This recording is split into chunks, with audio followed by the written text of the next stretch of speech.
Sa kaugnay na balita, dahil punuan na ang ilang terminal ng bus, tila natuto na ang ilan nating mga kababayan na hindi pagdadala ng napakaraming mga bagahe sa pag-uwi. Sa Araneta Center at Southwest Integrated Bus Terminal, kapansin-pansing ipinatutupad ang batas laban sa overloading. Nagbabalik si Julius Disamburon. Dahil sa inaasahang exodus ng mga biyahero ngayong Semana Santa, tila isa din sa kalbaryong dadanasin ng mga uuwi ang puno ang mga terminal at bus. Kaya tila natuto na ang ilan sa atin na hindi pagdadala ng napakaraming gamit. Dito sa Araneta Center Bus Terminal, mapapansing hindi na ganoon kalalaking bagahe ang dala ng mga pasahero at ikinakarga sa mga sasakyan. Ito'y dahil na din sa pagpapatupad ng Anti-Overloading Act sa lahat, pampubliko man o pribado para iwas aksidente.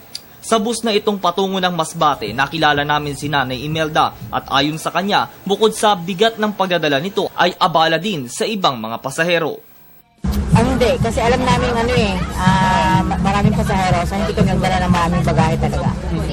Yung bag lang, tsaka tamang bitbit lang namin, para hindi kami Kabi-kabilang paghahanda din naman ang ipinapatupad ng mga kumpanya ng bus bago bumiyahe. Bukod sa nakakondisyon ang sasakyan at ang tsuper, dapat ding hindi sobra ang pasahero sa bilang.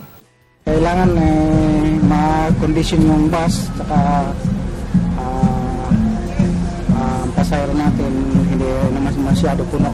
Tama lang ng salpuan, 44 ang pasahero. So sumusunod tayo sa batas na hindi tayo nag-overload? Opo. Okay.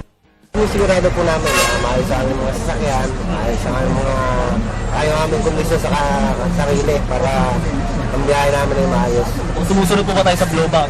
Sumusunod o, yun araw-araw namin sinusunod.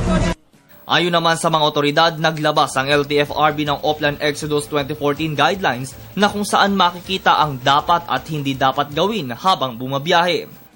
Sa mga driver din, dapat hindi sila mag-iinom, magdadrive sila. Kaya konting ingat mga sa kalsada. Alam natin sitwasyon din sa kalsada. Lagi yung mga bus dyan laging involved sa aksidente. At dahil nasasangkot sa aksidente ang payo ng mga pasahero sa mga nagmamaneho, konting ingat kasi sa pagkakaalam mo, ang dami nagdidisgrasya dahil nga doon sa mabibilis din yung takbo ng ibang driver. So, kailangan medyo konting ingat lang para sa safety ng lahat.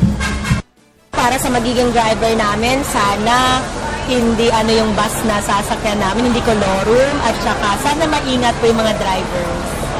para sa Telebisyon ng Bayan, ako si Julius D. Samburon.